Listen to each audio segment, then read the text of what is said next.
നമസ്കാരം, സുനിത കുക്ക് ഹൗസിലേക്ക് എല്ലാവർക്കും സ്വാഗതം. ഇന്ന് നമുക്ക് ടേസ്റ്റി ആയിട്ട് അതേസമയം നല്ല ഹെൽത്തി ആയിട്ടുള്ള ഒരു പുഴുക്കുണ്ടാക്കാം കേട്ടോ.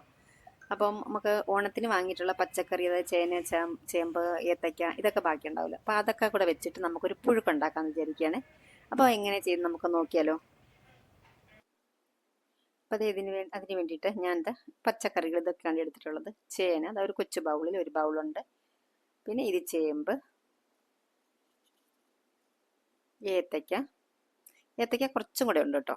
അപ്പം നമ്മുടെ കയ്യിൽ എന്തൊക്കെയാണുള്ളത് അതൊക്കെ നമുക്ക് ചേർത്ത് കൊടുക്കാം. ഇതുപോലുള്ള കിഴങ്ങ് വർഗ്ഗങ്ങൾ, അത് ഉരുളക്കിഴങ്ങാണ്, അതുണ്ട് ഒരു മീഡിയം സൈസിലുള്ള ഉരുളക്കിഴങ്ങാണ്, അത്രയുണ്ട്. ഇനി നമുക്ക് കാച്ചിലൊക്കെ ഉണ്ട്, നല്ലതാണ് കേട്ടോ, അതൊന്നും എൻ്റെ കയ്യിലില്ല. ഇനി നമ്മൾ അരപ്പിന് വേണ്ടി പച്ചമുളക്, തേങ്ങ, ചെറിയ ഉള്ളി, വെളുത്തുള്ളി, ഒരു സ്വല്പം കറിവേപ്പില, ജീരകം, ഇത് കുറച്ച് മഞ്ഞൾപ്പൊടി കൂടെ കൂട്ടിയിട്ട് നമുക്കൊന്ന് അരച്ചെടുത്തിട്ട് വരണം കേട്ടോ, അവിയലിൽ അരയ്ക്കുന്നത് പോലെ. ഇനി ഒരു കുക്കർ വെച്ചിട്ട് അതിലേക്ക് നമുക്ക് ചേനയോ ഏത്തയ്ക്ക ഇത് നമുക്ക് അടിയിൽ അങ്ങ് ചേർത്ത് കൊടുക്കാം കുക്കറിൻ്റെ. അപ്പം കുറച്ചധികം വേവ് അതിനാണല്ലോ ഉള്ളത്, അതങ്ങ് ചേർത്ത് കൊടുക്കാം. എന്നിട്ട് ചേമ്പ് ചേർത്ത് കൊടുത്തു. ഇനി ഉരുളക്കിഴങ്ങ് ചേർത്ത് കൊടുത്തു. എന്നിട്ട് നമുക്ക് ഇത് വേകാൻ ആവശ്യത്തിനുള്ള വെള്ളം അതങ്ങ് ചേർത്ത് കൊടുത്തിട്ട് കുക്കർ അടച്ച് വെച്ചിട്ട് ഒരു 4 വിസിൽ വരുന്നത് വരെ നമുക്ക് വേവിക്കണം. കുറച്ച് ഉപ്പും മഞ്ഞൾപ്പൊടിയും കൂടെ നമുക്കൊന്ന് ചേർത്ത് കൊടുക്കേണ്ടതായിട്ടുണ്ട്. സ്വല്പം കറിവേപ്പിലോട് ചേർത്ത് കൊടുക്കാം.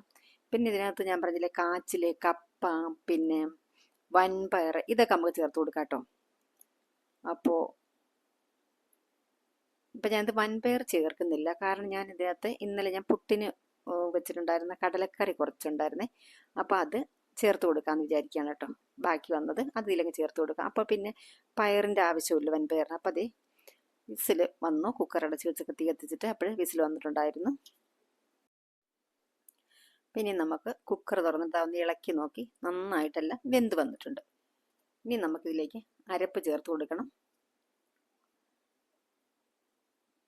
ഒരു സ്വല്പം വെള്ളം ഇതിലുണ്ട്, അത് കുഴപ്പമില്ല. അരപ്പൊക്കെ ചേർത്ത് അരപ്പൊന്ന് വെന്ത് വരണമല്ലോ, അതുവരെ നമ്മളൊന്ന് സ്റ്റൗവിൽ വെക്കുമ്പോഴത്തേക്ക് ആ വെള്ളമൊക്കെ ഒന്ന് നന്നായിട്ടൊന്ന് വറ്റി വന്നോളും കേട്ടോ. ഇനി നമുക്കെല്ലാം നന്നായിട്ട് തന്നെ അങ്ങ് മിക്സ് ചെയ്ത് കൊടുക്കാം.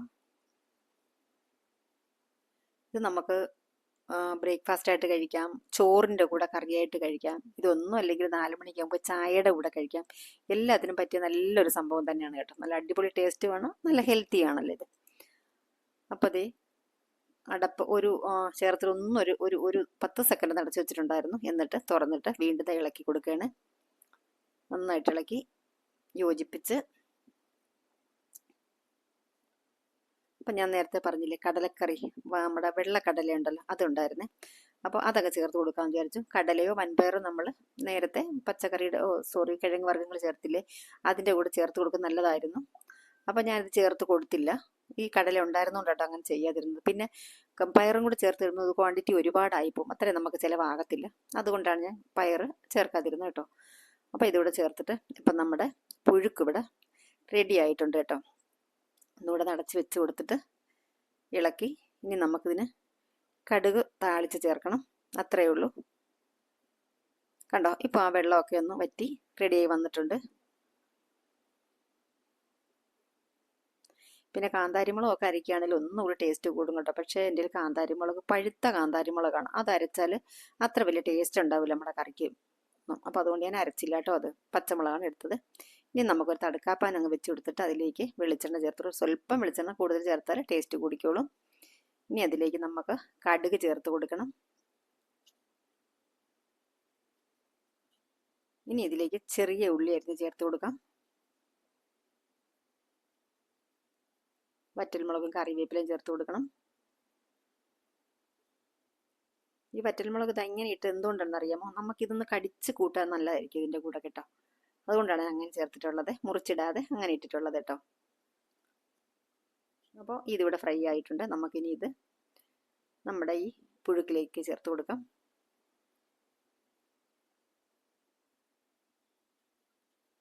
ഒരു 2 സെക്കൻഡ് നമുക്ക് അടച്ച് വയ്ക്കാം. എന്നിട്ട് തുറന്നിട്ട് നന്നായിട്ട് എല്ലാം കൂടെ ഇളക്കി നന്നായിട്ട് യോജിപ്പിച്ചെടുക്കാം. കുറച്ചുകൂടെ ഒന്ന് കട്ടിയാകും കേട്ടോ ഇരുന്ന്. അപ്പോൾ അപ്പോൾ നമുക്കിനി സെർവിങ് പാത്രത്തിലേക്ക് മാറ്റാം. അപ്പം നമ്മുടെ ഇന്നത്തെ വീഡിയോ ഇഷ്ടമായി എന്ന് വിചാരിക്കുന്നു. ഇഷ്ടമായിട്ടുണ്ടെങ്കിൽ നമ്മുടെ ചാനൽ സബ്സ്ക്രൈബ് ചെയ്ത് സപ്പോർട്ട് ചെയ്യാനായിട്ട് മറന്നു പോകരുത്. അപ്പോൾ ഇന്നത്തെ വീഡിയോ ഇവിടെ പൂർണ്ണമായി. വീണ്ടും നാളെ മറ്റൊരു നല്ല വീഡിയോയുമായി വരാം. അതുവരെ എല്ലാവർക്കും താങ്ക് യു.